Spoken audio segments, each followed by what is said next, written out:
आईच्या पोटातून आलोय, वाटणी कशाची करणार?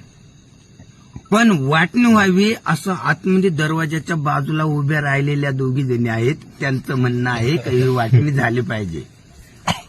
बर बुवा, वाटणी जर व्हायचीच असेल ना तर ती कशी असावी असा मोठा भाऊ लहान्याला समजून सांगतोय.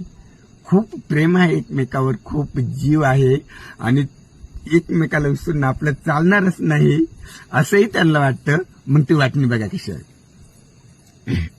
तो मोठा असा अंगणात उभं राहून वाटणी करतो. लहान शांतपणे खाली उभा आहे. बोल दादा, तुला काय बोलायचं, काय जसं वाटायचं तसं वाय. मग तो मोठा म्हणतो, जुनं 5 खणी घर तुला,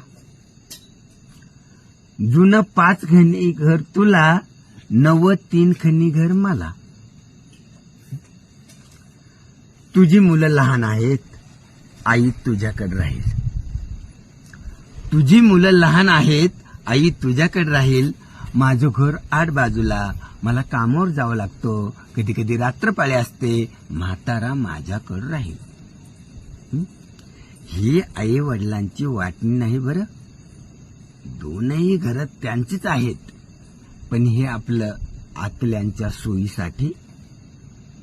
ठीक आहे, मला कामावर जावं लागतं, मोटारसायकल मला.